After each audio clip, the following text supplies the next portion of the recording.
जब भी आए अपनी फुल तैयारी के साथ आए, वरना आपके साथ भी कुछ ऐसा हो सकता है जो हमारे साथ हुआ।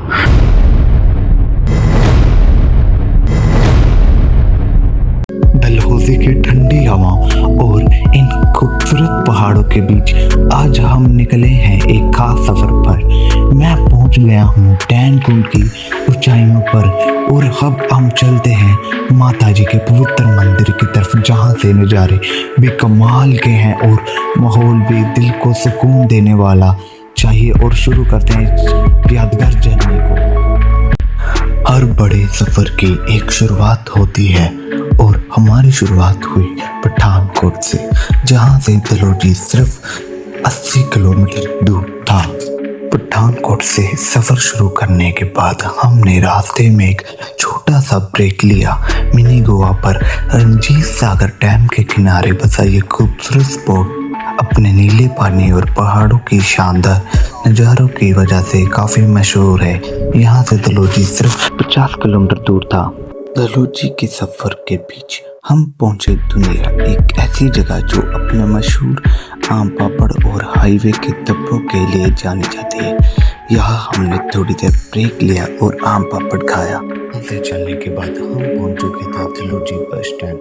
उसके बाद हम आ चुके थे अपने होटल के पास और हमारे होटल का नाम था होटल भंडारी। ये होटल के अंदर का व्यू था और आपको कमरे का व्यू दिखाते हैं। ये देखो, ये रूम का व्यू है और ये रूम हमें पड़ा है सिर्फ 25 रुपये में पर नाइट के लिए। फिर हमने रेस्ट करने के बाद चले गए स्ट्रीट घूमने। हमने देखा कि यहाँ पर वीकेंड के कारण इतनी भीड़ थी कि क्या बताऊँ। आप सामने वीडियो में देख ही सकते हो कि यहाँ पर कितना भीड़ है, क्योंकि वीकेंड के बाद के कारण यहाँ पर भीड़ होने के कारण हमने सोचा कि यहाँ से चलते चलते ठंडी सड़क पर जाया जाए।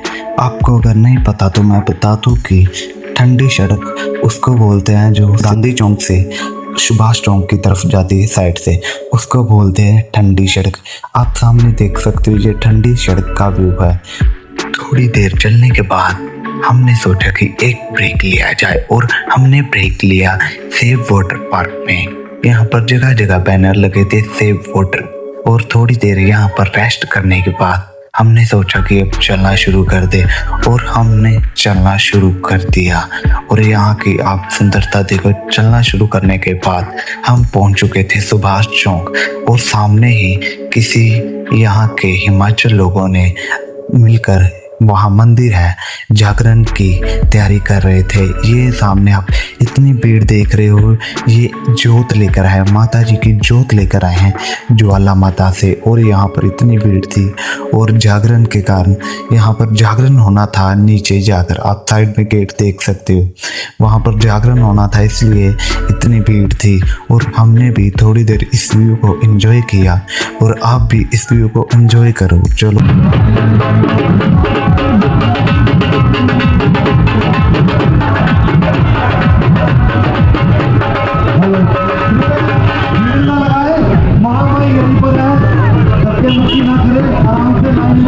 महामाई का दर्शन करें।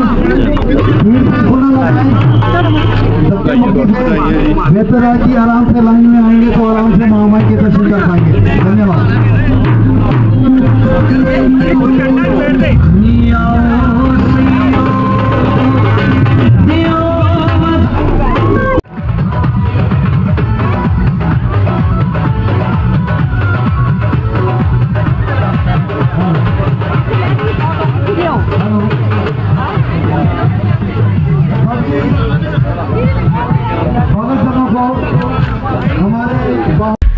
वहाँ पर थोड़ी देर रुकने के बाद हमने सोचा कि सुभाष चौक के साइड में चर्च था, उसको एक्सप्लोर कर दिया जाए। उसके बाद हम चले गए चर्च में। आप चर्च का व्यू देखो, ये दुनिया की सबसे सुंदर चर्चों में एक चर्च है। और आप इस चर्च का अंदर से भी व्यू देखो। इन लोगों ने जगह जगह पर फ्लावर लगाए हुए थे और साइड में पूरी हरियाली थी। और ये अंदर का व्यू भी देखो, आप चर्च में देखो बहुत ही शांति थी, इस कारण हम भी शांत थे और चर्च अंदर से भी बिल्कुल सुंदर थी। आप देखो कि ये बहुत ही पुराने तरीके से बनी हुई थी, लकड़ से बनी हुई थी। फिर चर्च घूमने के बाद हम बाहर आ चुके थे और ये माता की जोत लेकर नीचे जा रहे थे मंदिर की तरफ। वहां पर मंदिर था, महालक्ष्मी मंदिर, वहां पर जा रहे थे। फिर हम चले गए सुभाष चौक को देखने। सुभाष चौक देखने के बाद हम चले गए थे होटल और फिर निकले रात को। और रात का व्यू इतना खूबसूरत था कि मैं आपको क्या बताऊं। ये जो सड़क है ये सीधा गांधी चौक को जाती है और रास्ते में इतनी भीड़ हो चुकी थी रात को, आपको मैं क्या बताऊं, जगह जगह पर लोग खड़े हुए थे। और ये इतना खूबसूरत व्यू लग रहा था कि क्या बताऊं, कोई कुछ खा रहा है, कुछ खा रहा है।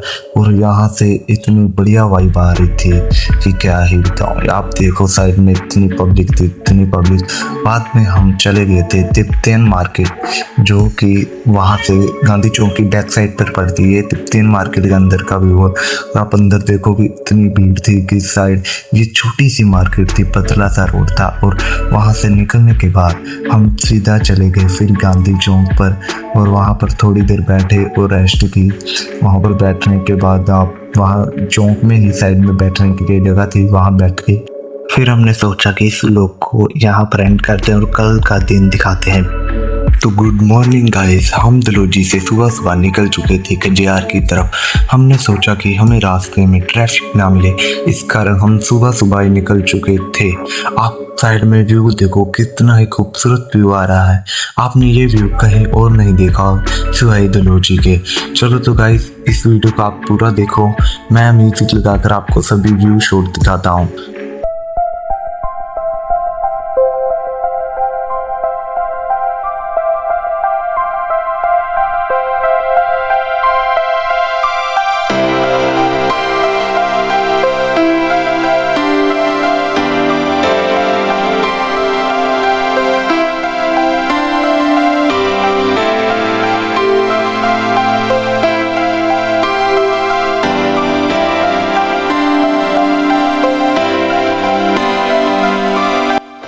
जिस बात का डर था वही हुआ। आप देख सकते हो कि हमें रास्ते में इतना ट्रैफिक मिला कि हमारा 1 घंटा बर्बाद हो गया था। हमने तो वैसे खजियार जाना था, पर इतना ट्रैफिक देख के हमने सोचा कि यहाँ से डैनकुंड जाया जाए, क्योंकि खजियार जाने को इतनी भीड़ लगी थी रास्ते में। फिर हम पहुँच चुके थे डैनकुंड पर। डैनकुंड पे इतनी ज़्यादा भीड़ थी, आप सामने देख सकते हो कि गाड़ियाँ इतनी लगी है, पार्किंग के लिए बिल्कुल जगह नहीं है। इस कारण हमारी गाड़ी पीछे लगी तो और हम पैदल चल के आगे आए और हमने पैदल चलना शुरू करते हैं। हम सड़क से नहीं, ये पहाड़ आप देख सकते, इससे ऊपर आए थे, साइड से पहाड़ से ऊपर आए। तो भाई इतना चल कर आए ना, हम थक चुके थे। आप मेरा चेहरा देख सकते हो कि बिना रुके हम सीधा ये पहाड़ पूरा चढ़ कर आगे, पूरा रास्ता इसी से कवर किया। आप व्यू भी देखो, बहुत बढ़िया व्यू आ रहा था। वो एक व्यू आप ऊपर से देखो, ये देखो आम जनता के लिए ये रहा है भाई, ये रास्ता आप देख सकते हो, ये साइड वाला। तो हम साइड से पहाड़ी चढ़ कर आए थे, इस कारण हमें बहुत साथ चढ़ चुका था। और यहाँ से देखो भोलानी माता मंदिर का लगभग 1 किलोमीटर दिखा रहा था। अब आप रास्ते के व्यू एंजॉय करो।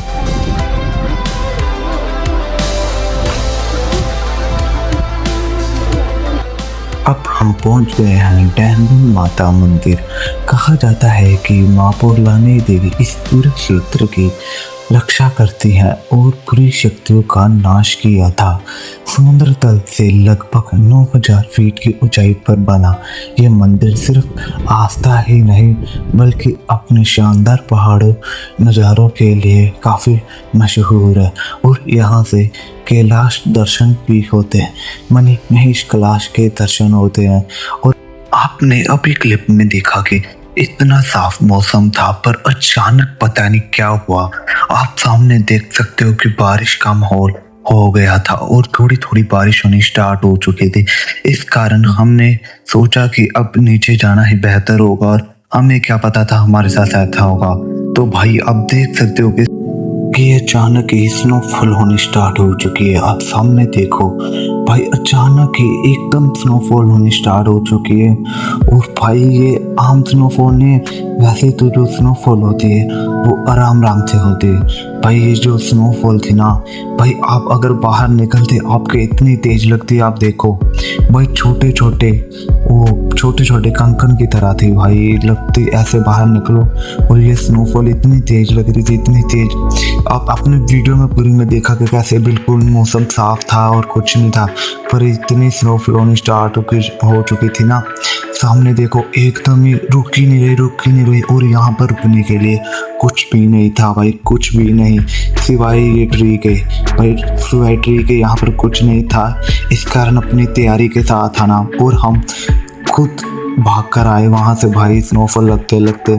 और यहाँ आकर एक पॉइंट था भाई रुकने के लिए, आप देख सकते हो सामने। और तो गाइस, आपने पिछले क्लिप में देखा हम एक चौंपटी के नीचे खड़े हो चुके थे भाई। वहाँ से इतनी मुश्किल से बचकर आए हैं कि मैं आपको क्या बताऊँ। इतनी बर्फबारी हुई कि मैं भाई उस बर्फबारी में नीचे गिर गया भाई, सीधा पहाड़ से। और आप मेरे हाथ पर देख सकते हो कि भाई हाथ कट गया भाई, बर्फ में गिरने के कारण पता नहीं चला। और नीचे से बाजू भी कट चुकी थी। और इस ब्लॉग को करते भाई यहीं पर एंड। और